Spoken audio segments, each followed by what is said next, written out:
So, we're very lucky today to have Harriet Carty joining us. Harriet is the director of Caring for God's Acre, and she's going to be talking to us about Caring for God's Acre, but also about churches count on nature. Thank you so much for joining us, Harriet. I'll hand over to you. Okay. Thanks, Sharon. And yeah, it's an absolute pleasure to be talking to you. I hear so many good things from Sharon about all the brilliant stuff she's doing and all the brilliant stuff that's happening in the Truro Diocese and in Cornwall. So really, really nice to be here. For those of you who may be new to Caring for God's Acre, we're a conservation charity and we're dedicated to burial grounds of all sizes, types, denominations. So basically from small churchyards to large urban cemeteries. And of course, the Church of England is the main landowner, and the churchyards of the churchyards really are the Church of England really are the jewels in the crown, in my opinion. Caring for God's Acre as a charity are interested in all elements, all aspects of burial grounds. So the beautiful built heritage, the way they encapsulate the social history of a community, as I'm sure you all are as well. But it's the biodiversity that really ticks my box. I'm an ecologist by training, and that's what I'm going to talk to you about today. So, why, in a nutshell, are churchyards so good for biodiversity? They're not set up as nature reserves, they're not nature reserves now, and they shouldn't be, but they really are absolutely cracking. And the key thing really is their age and their longevity of management in our very busy, changing country, with massive changes in how we live and how we farm, particularly since, say, the 1960s. These little timeless capsules are absolute gold dust. On the whole, they're grassland, they're kept open, and we know that that's been the case for a very long time. We've got records of both the hay crop being part of Vicar's stipend. We know they were kept for hay and then grazed afterwards. And we also know that we've got records of bishops telling off vicars for growing other things. There was one who grew barley and got into trouble for that. So basically, a churchyard can be older than the church. Really important point. When the first church building was put up, which might have been a wooden shed, might have been wattle and daub, who knows what it was, the churchyard would have been consecrated around it, usually about an acre, hence our name, Caring for God's Acre. And that churchyard will have continued right the way through. Heaven knows how many extensions and rebuilds that the church might have happened. You could, in theory, have a Victorian church or even later sitting in a Saxon churchyard. And this is a really important point that they are as old as there's been a community worshipping. And the first thing that you do after you've consecrated a piece of land and designated it as the churchyard is you'll need to put up some sort of barrier, and usually that would be a stone wall. Maybe not immediately, but quite soon after it would be a wall, or in your case, lovely Cornish hedges, of course. And those walls are now become, they might be the oldest built structure in a parish, and they might really have become ecosystems in their own right, covered in ferns, mosses, plants, lichens, all sorts of invertebrates, amphibians and reptiles. Look for slow worms lurking at the bottom. Things hibernate within them, and you'll also see little birds like wrens and dunnocks just hopping along, picking off spiders as they go. And many churchyards contain veteran trees. The sort of the big and the bright and the beautiful, of course, are the veteran yews, for which churchyards are so well known, so which can sometimes predate Christianity in the UK, but also loads and loads of other ancient and lovely trees, like this beautiful, beautiful oak in Stafford. So, from about the 17th century on, it became the fashion to memorialize people in stone. Prior to that, they were just buried. There might have been a simple wooden marker, and this was an open space. It was a public space, the churchyard. But from the 17th century on, when we started to develop professional classes, middle classes, people wanted to be memorialized more and more. And so up went a whole load of stone monuments, and with them came the most amazing lichen flora. different stone types, different carvings, different microclimates created.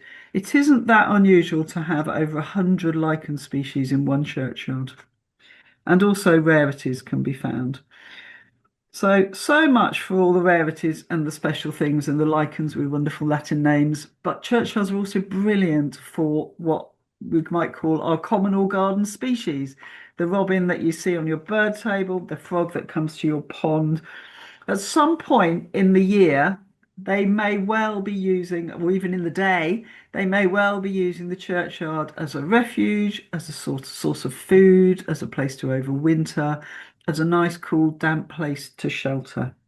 They're really very important as part of that sort of little environment which species move around. And we want to know about all the things within them. We want to know about the common things. We want to know when children get prickled with a holly leaf and go, ow, what's that called? It's a holly. We want to know about molehills. We want to know about squirrels. We want to know about all of it. And also, we want to know about that long list of Latin names from the British Lichen Society as well. We really love to know all the species that are found within your churchyards. And if you go onto our website, it'll explain how to record. We did a webinar on it just a couple of days ago, and you could get a recording of that. But how to record and different systems. But basically, the data trundles through very slowly and ends up in this system, the National Biodiversity Network. And each of those green circles is a burial ground in England and Wales. The darker the green, the more species we know are there. It doesn't mean there are more species there. It means we know they're there and they've been recorded and they've gone onto this particular system. You can click on any one of those circles and find out what's been seen. The one that I've clicked on there that you can see is actually Canterbury Cathedral. So data is really useful. It's useful for scientists, it's useful for researchers, it's useful for charities like us trying to sort of win hearts and minds and convince people of the importance of these places for biodiversity. And it is useful for you, the managers, and it's interesting to see what's in Canterbury Cathedral, a rosemary beetle and a worm slug, for example. But I think I just want to give you a couple of examples of how knowing what's there is helpful to you as churchyard managers. So this lovely little chap, and a beautiful photograph from Bug Life is a hairy-footed flower bee. It's a solitary bee. It looks rather like a bumblebee because it's so furry, but it's actually a solitary bee. And it's a very, very early species. It emerges really early in the spring. You can see them from about February, and I imagine in Cornwall you'll be seeing them in February through to June. And they like to feed on bell-shaped flowers, particularly lungwort, comfrey, dead nettle, things like that. But they will use other flowers, often found on primroses. Excuse me. And when this little chap emerges, it's really important that there's a food source present. So if you know that you've got hairy-footed flower bees, you might think, let's plant some early flowers. Let's just make sure we've got some primroses.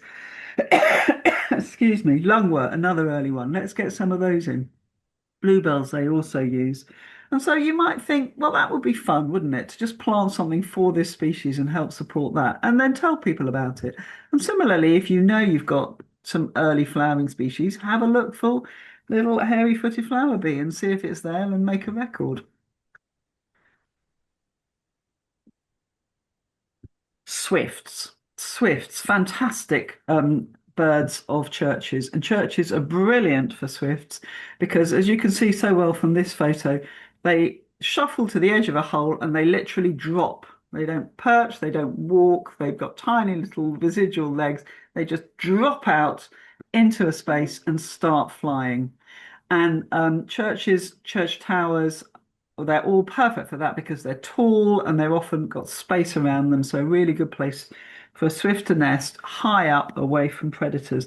Now, this one is very obligingly coming out of a swift nest box, but they often don't do that. They come out of little holes where there's a broken slate or tile on the roof. They come out from under the eaves because they often nest on top of the wall. And swift nests are really deceptively hard to find because unlike swallows and martins, they don't leave any mess. You can't see any white droppings below the nest. They rarely visit their nests. Their young can go for a long time without any food from the parents. And when they do, they're flying round and round and round and round. And they're in speed of light. You blink and you've missed it. So really hard to know actually if swifts are nesting on your church. But if you know that they're flying round and round in the area screaming, it's really likely they are. It's a really good chance they are. And of course, that's very useful information to have recorded to pass on to some people in case you're needing to get a faculty and mend the roof, or you're needing to do something with your gutters. And scaffolding is going to go up because when scaffolding goes up, the way it's put up means that there will be the platform on which people stand in line with the top of the wall, absolutely blocking off those nesting holes. And because swifts don't, unlike other birds, perch on the scaffolding and then hop into their hole, they need that drop off. They'll be either prevented from reaching an existing nest, in which case the young will starve, or they can even, because they're so site faithful, come back, find scaffolding there, and just bash themselves, sometimes killing themselves against the scaffolding, or at the very least, being unable to breed. So obviously, none of us would like that to happen. We'd all like our swifts to breed well, and we definitely wouldn't like to block off nests of anything, or see adult birds harm themselves. But as well as it being a really sad thing, it is actually illegal. So it's very much in your interest to record swifts and get that written down and into the systems, into the Church Heritage Record, in case anybody is applying for faculty, because they're only here for 3 or 4 months. It's easy to plan around them if you know they're there. But if you don't, your scaffolders will come along in April, they'll pop up their scaffolding, swifts will come back at the end of April, May, you'll be in all sorts of trouble. So I hope that shows you how biological records can either be fun and give you a little hobby and, some ideas what's there and maybe some new planting, or actually really important to keep you the right side of the law. So we love you to take part in Churches Count on Nature, which happens during Love Your Burial Ground weeks, coming along quickly. It's the second week of June every year. It's been running since 2021, so this is the fifth year. And it's just a sort of excuse to go nature spotting, run an event and do some nature spotting. We'd love you to be recording and spotting nature all year round, but this is a moment where we're encouraging everybody to join in together and go out and see what they can find, whether, as I say, it's that prickly holly leaf or it's a whole load of Latin. They're both really welcome. And I was absolutely delighted when Sharon pointed out to me how many events are happening in Cornwall. There's still time for you to run an event. They can be very low key, and register it on our website. But if you're not wanting to run your own event, which is more than fair enough, why not have a look at any of these 10 that are taking place in Cornwall and see? Click on the map again on our website, have a look what's happening, see if you could perhaps go along and join in. I'm sure the more the merrier for a great many of the events. But as I say, if you do want to run your event, there's still time to do so. The other thing that happens during this week as part of Churches Count on Nature is that the Church of England asked us to run a series of webinars. The first webinar took place earlier this week. It was me and my colleague Hannah, which was the warm-up act. But the real deal, if you will, happens during that June week. And here are the 5 webinars that we'll be running during that week. They all are lunchtime ones. They happen between 12 and 1. But if that time doesn't suit you, register for it anyway, because you'll be sent the recording afterwards. So you can watch it later on in the day or in the week later if you want. But please do book on. They're popular. We work hard to get interesting speakers, and I think you'll find them of great interest. Just go to our website and you'll find them there. And that is me done. Thank you very much. Thank you so much, Harriet. We've habeas there, by the way. It's a lovely photo. We've got time for some questions. Maybe does anyone have any questions? So I've not done anything to do with this before. How long do you run an event for? Helen, it's completely up to you. It really is. We try and make it as easy and flexible as possible. And we've had events that is literally a group of friends pottering around listening to birdsong or with a flower book and doing a bit of identification for an hour. And we've had people doing things, all day or something every single day of the week and everything in between. Often people do something with their local school. That can be fun, but probably a bit late to organise that now if you haven't already. Messy church, if that's happening, if you have something like that, that's a nice excuse to be outside and do a bit of nature spotting as part of that. Perhaps just encouraging people at the end of a church service to stay around for a bit and have a cup of coffee, and meanwhile, let's all wander around and draw up a list of whatever we see. That would be an event. It really can be as long or as short as you like. Okay. So you record anything you see? Any species at all you see. There is a way of recording that is easy for people who are happy using a smartphone, which is something called iNaturalist. It's an app Yeah. you would download. If that's you, go on our website and you will see directions as to how to do that. There's an awful lot under Churches Count on Nature. There's lots of resources. There's some event activities for kids to do. There's a lot of resources there for you. So have a good sort of footle around and look and see what you can find. If you're not an app person, if the thought of getting your phone out well on a beautiful summer's day is an anathema to you, just make a list on a piece of paper and then maybe email it to us. That will be fine. The beauty of using an app is that the app encourages you to take a photo or record a bit of sound if it's a bird. And if you have a photo, it's more likely to make its way through the system as a biological record onto a database. But the most important thing is that you get out and look and think of this place as full of wonderful wildlife and enjoy it. We'd love to get the biological records at the end of it, in which case an app that encourages photography makes that more likely. But please don't let the app put you off if that's not your bag. Okay. So we've got a very large churchyard.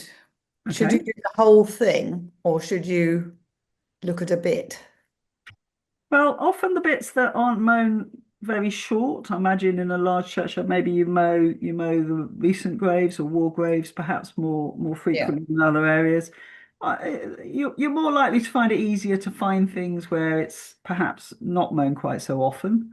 I mean, it again, I'm afraid it is really up to you. In an absolutely ideal world, we'd know what species were in every single churchyard, right the length and breadth of the country, and we'd have a really strong idea what's growing where and just how important these are. But at the moment, we have no data at all about loads of places. So if you did a small patch and sent us the information, that would be a gain. We'd be pleased to have it. If equally somebody really gets the bug and gets the bit between their teeth and wants to just keep surveying and go out at different times of year, do the whole site, obviously that's marvelous. But we're all busy people, and I'm sure you've got lots of other pressing concerns that take up your time. So again, up to you, up to you. And if you've got a large site, you can sort of do a meandering walk and see what you see as you go about. You've perhaps got more variety there, maybe bigger trees or different habitats. So you might see different things in different places. Okay. We have time for one more question before we welcome Joe, who I can see has joined us. Were there any other questions? Oh, I can't see any. Thank you so much for that, Harriet. You're more than welcome to stay with us or leave as you need to. But if you'd all join me in giving Harriet a round of applause, virtual or I can see that. That's very nice. Thank you for my round of applause. yeah, I think I'll need to love you and leave you. Thank you, Sharon, because there's yeah. other things going on today. But thank Okay. you very much. Thank Thanks you. so much, Harriet. Cheers. Okay. Bye bye. Bye. As you can see, Joe Chamberlain has joined us. Welcome, Joe. Uh, Joe is the National Environment Officer, um, part of the National Environment Team of the Church of England. And she's joining us this morning to tell us more about her role and the role of the national team. Welcome, Jo. Thank you for joining us. Hi, thanks, Sharon. Thank you for having me. I'm going to do a whistle-stop tour about the environment program and the net zero program and where all those various things fit together. And then I'm going to talk a bit longer about where this all fits in our life of faith, if that's okay, because this is what's on my heart at the moment as one of the most important things that I need to talk about. So I'm afraid to talk about it every opportunity. So you're going to hear it again. I hope that's okay. So Yeah, of course it is, Jo. We have 15 minutes for you to present to okay, us and then 5 minutes for discussion. So, righty-ho. Okay, yeah. that should be fine. Lovely. Okay. So I'm the Church of England National Environment Officer, and I sit in a team called Faith and Public Life. I just need to hide you, then I can see my notes. So, and that's where the Church of England sort of interacts with the wider society and the public square. So that team supports the things that we say in public about issues and political issues and public issues. So obviously my role is about environment and climate change, and we support the bishops in the House of Lords when they speak about the environment. And when people say, what does the Church of England think about blah blah blah blah, we have to try and come up with something sensible. But my role is also reflecting environment and climate change issues back to the church so that people in the church are engaged with the things that we do. And we try and cover all the things in this diagram, with care for creation sitting at the heart of it all. So the obvious one is our net zero carbon work, the target that Synod gave us to get to net zero by 2030. And the Church Commissioners very generously gave quite a lot of money to help churches to do this. And that is administered by the Net Zero Carbon Programme. So I have a lot of colleagues who are trying to help churches tackle their heating and their emissions and their lighting, but we also think about houses, cathedrals, offices, and we support schools, church schools as well. And that team sits in the cathedrals and church buildings team, which sounds like a very sensible place for them to sit. And I work very closely with them. And one of the great things about being in different teams is that helps to break down some of the silos that you can imagine that we have in a big organisation like the Church of England.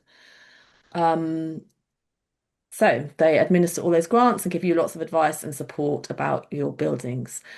And then I try to pick up the rest and make sure we don't forget all the other things that are going on. So land and nature is something that comes under my remit. And you can imagine there's a lot of things on this board. And so I'm very grateful to people like Harriet who provide the expertise and advice that we need for looking after our churchyards.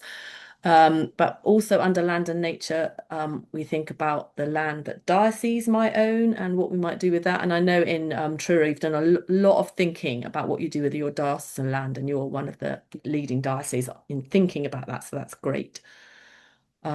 Think about how we engage with our communities, and quite a lot of that gets picked up in the Eco Church scheme, especially that section about global and community engagement. I try to encourage people to have a strong faith voice in the public square. So I spoke at the beginning about bishops speaking out about environmental issues, but everyone has, the opportunity to speak about environment issues and climate change and the things that we care about. And so I get involved if we had a mass lobby of Parliament last summer. That was really great. Encourage people to come along to that.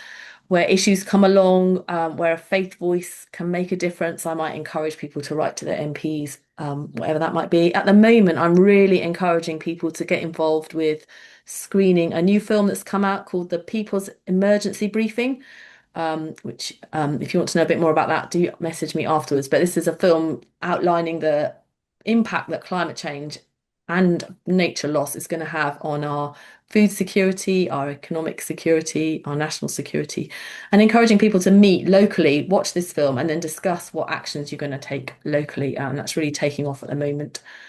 The next one along is about investments. We're wrestling with what we do with who we bank with at the moment. We don't want to bank with the banks that give money to fossil fuel projects, but there aren't very many good options out there. So that's a big issue at the moment.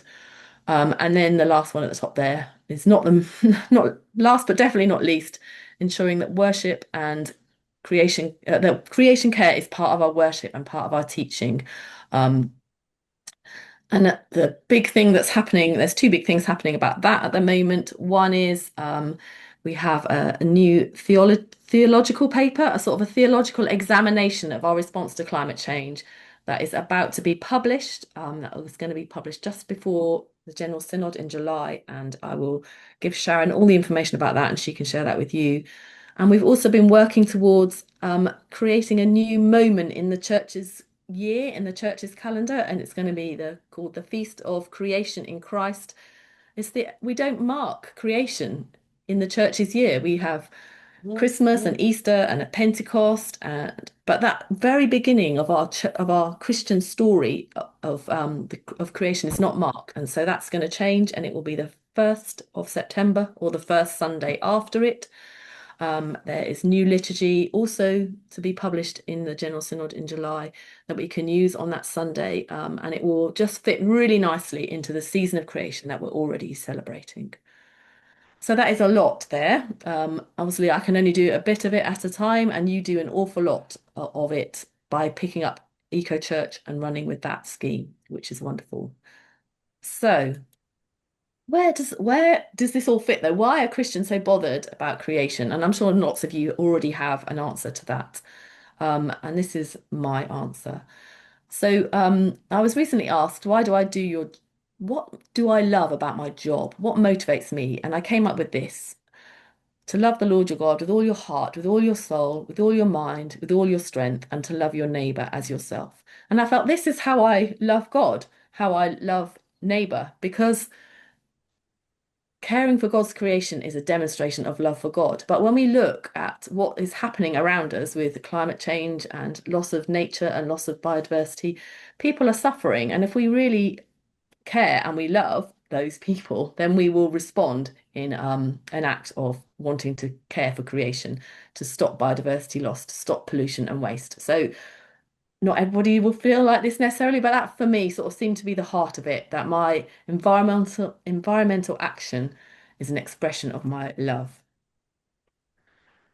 And then people say, oh yeah, of course Christians should get involved with climate change and environment stuff. It's there, look, in the 5 marks of mission, which the Anglican Church across the globe has signed up to. We see it there, look, to strive to safeguard the integrity of creation and sustain and renew the life of the earth, which is great, but I just feel we're missing something if we just leave it there. It's somehow deficient if we only look at the 5th mark of mission, and I want to talk about all 5 marks of mission. And the first thing to say about that is that actually the 5 marks of mission are meant to be taken as a whole.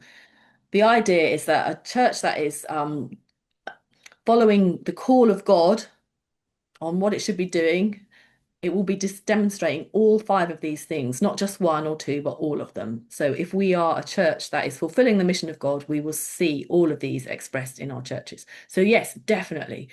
The 5th mark of mission shows that a church serving the mission of God will be striving to safeguard God's creation, but also a church that is serving the mission of God will be transforming unjust structures and challenging violence of every kind. So we know that fierce storms and droughts destroy homes, they take away jobs, they take away lives, they make it harder to survive when food and water become scarce and make vulnerable people more vulnerable. But creation care, oh yeah, hang on. And I found this image. When I spoke about this the other day, I found this image, and then I realized it was here in Cornwall, in your diocese. This was from the storms that battered Cornwall in January this year. That's it, yeah. And in this country, we can usually recover from this kind of event, but it is harder for those who have less to begin with.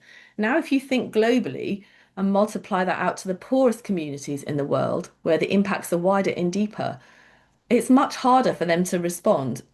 And those are the people who have had the least impact on climate change in the first place. So climate change is a huge driver of poverty and inequality. And And the fact that those who suffer the most from the impacts of climate change are those who've contributed the least to make it happen. This bar chart came from a report from Christian Aid, and it shows the carbon footprint of the average person in Malawi, which is one of the most climate vulnerable countries in the world. Now, their footprint is 0.08 tons. Look, you can hardly even see their line on the graph, can you? And then in the UK, our footprint is nearly 6 tons. That's the next one along. And then in the USA, it's nearly 16. So here we can see that climate change is a justice issue. It's not fair that we have put so much emissions into this atmosphere, and yet we're not suffering anywhere like somewhere like Malawi, who's hardly done anything to contribute to climate change, and yet is right at the cutting edge, at the forefront of what's going on. So that means that tackling climate change is part of our mission to transform unjust structures in society today. The next one up is responding to human need. We can see the need that's been created by climate change and nature loss at home and abroad. People need a safe place to live. They need to be able to make a living, to thrive as part of a community. And the next part of our mission is to respond to that need through acts of loving service. So when we see climate catastrophe, we are very quick to respond as a church. But I also think we need to see the bigger picture and not just respond to the need as it happens, but also to the causes of that need. I think it was Desmond Tutu who pointed out it's not enough just to pull people out of the river. At some point, we also need to go upstream and stop them falling in the first place. So doing what we can to tackle climate change, including taking responsibility for our own emissions, is part of that. And that piece about having a public voice in the public square is also part of that as well. We see what's happened to people, and we want something to be done so that it doesn't happen in future, so that the floods don't happen and the droughts don't happen. The next part of our mission asks us to nurture new believers. And part of that nurturing is to give new believers the tools and resources they need to process the crises that we're living in and help them make a Christian response. I think that's true not just for new believers, but for our old believers, as in our long-standing believers, and especially our young people who are most likely to struggle with eco-anxiety. How do we make sense of this world that we're living in? What is our Christian response? How churches act in response to climate change is very important as an expression of faith, of values, and as a role model for believers. As disciples, we try to live our lives in accordance with our faith and values, and we need to see the church where we belong doing the same. And then finally, to proclaim the good news, we need a platform. The church needs to be given a hearing. For many, action on climate and nature gives church the credibility and integrity in today's world. If we're not talking about the things that matter to people, then why is anyone going to listen? Climate and nature crises are the context of our mission today. The church needs to proclaim a gospel which can deal with those crises. How do we bring a relevant message in today's world if we don't have a response to the biggest questions facing the world today? There are many questions, and climate and nature breakdown are top of the list or near it for many people. The church needs to proclaim a gospel which is good news for all God's creation and all God's creatures. It needs to participate in the reconciliation of all things to God through Jesus, as it says in Colossians. What would it look like to be good news for all creation? That must surely include creation care and tackling climate change. And I feel really passionate about this, and that's why a large amount of my job is tackling the hearts and minds before we even get to the nitty-gritty of biodiversity and carbon reductions. And there we go. I mentioned these earlier. This is a sneak peek of what the new Hope for All Creation theology paper might look like. This is an early version of what the front cover might be. And there's a reminder that we have the Feast of God the Creator, or Creation in Christ, coming up. And that is the end. Thank you very much.